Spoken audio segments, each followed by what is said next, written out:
The Serpent and the Rainbow. Pretty odd title for a zombie movie. This was directed by everyone's favorite Wes Craven, known for creating Freddy. Not Freddy. What am I saying? Which one's Freddy and which one's Jason? Freddy Krueger. He created Freddy Krueger. Sorry, brain's not working at 1 a.m. So this movie, what is it about?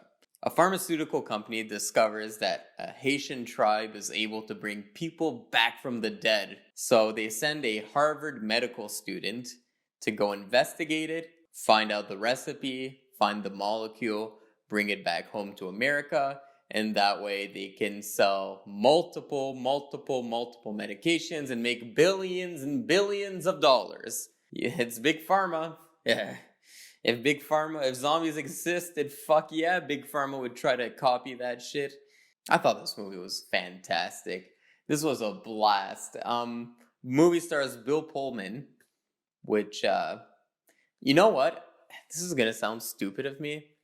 I always thought Bill Pullman as the guy in Independence Day and all of his later movies. To me, in my head, the actor in Spaceballs was a different actor.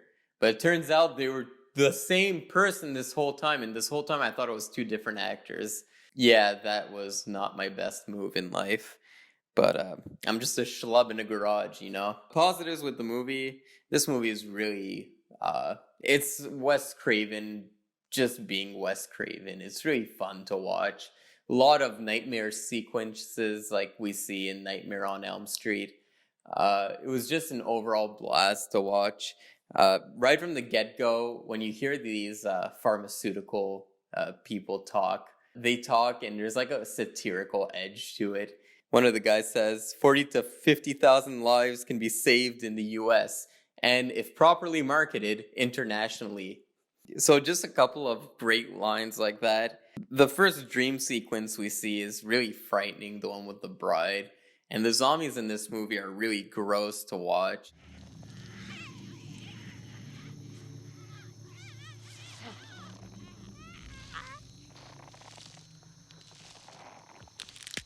Bill Pullman does an excellent performance. He fucking puts his life on the line in this movie, ladies and gentlemen. He has a tarantula crawl across his fucking face. He wrestles a fucking cheetah or a tiger, or I don't know my animals. He's the snake to my mongoose, or the mongoose to my snake. Either way, it's bad. I do know animals. There's this really scene. I don't remember jumping out of my seat this much in a movie in a while, but there's a scene where they're torturing Bill Pullman and they take a freaking nail and a hammer and they baff him in the ball sack. And I was like, oh! We don't see it, but it's heavily implied. And he's walking after and he's all limping and you're like, oh, Jesus. And he says, no worries, it's just the scrotum. I'm like, what do you mean just the scrotum? Again. Not good enough. Yeah, I guess it's better than other parts in that region, but jeez, just a scrotum. Yeah, the whole climax is basically a giant acid trip. And you're seeing this guy get in different scenarios. There's a scene where, oh my god, there's a scene where the bad guy takes his own head, rips it off, and fucking throws it at Bill Pullman.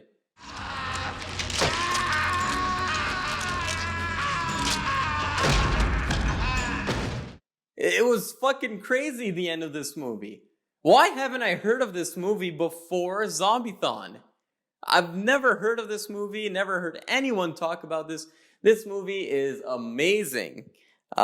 Even the characters in this movie are really fun. You got his girlfriend in the movie, Marielle.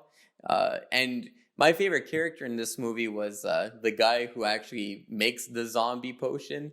He's like this sleazy character. He kind of reminded me of a Han Solo type. The first time we're introduced to him, he's doing cockfights. And he's always trying to gyp Bill Pullman. But at the end, you find out he has a heart of gold.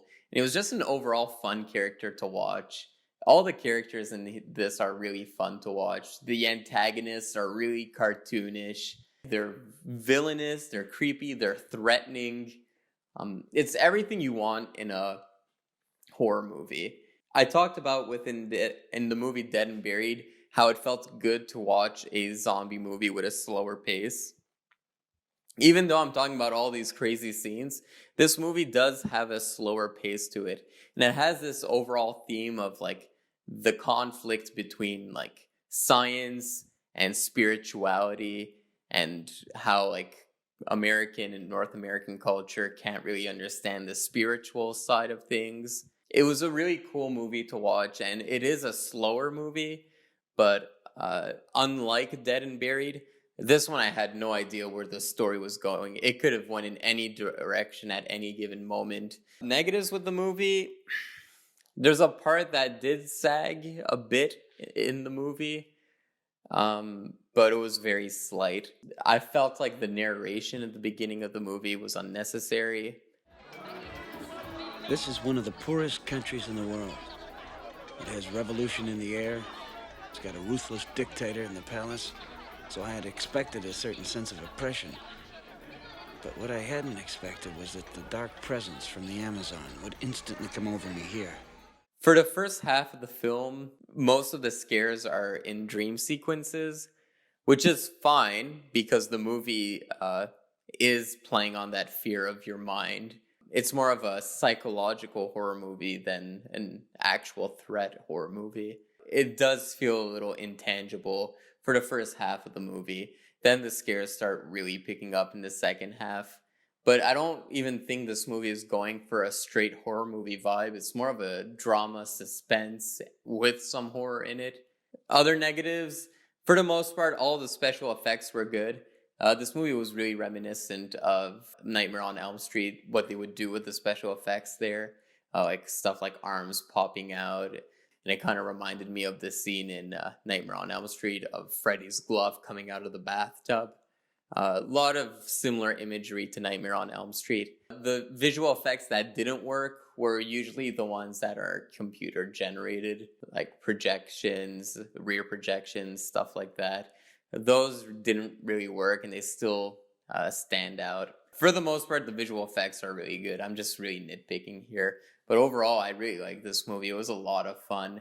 I did not expect it. When setting up the Zombie-thon, I was actually thinking of scrapping this movie out because I saw the IMDb score was at a 6.5. And I was like, okay. And then I saw it was Wes Craven, so I figured, I might as well give it a shot. But I wasn't expecting a fun movie like I just watched. I'm going to give this one an 8 out of 10. Not the best movie I've seen on Zombie-thon, and it might sound like I'm like head over heels about it. I was just really like surprised at how good this movie ended up being. We definitely talked about better movies in this series, but dang, this is up there. Let's see if we can find some that can top this one. All right, I'll catch you guys later. And Serpent in the Rainbow, check it out, please. This movie needs to get watched. It's a lot of fun. I'm not dead. The Serpent and the Rainbow.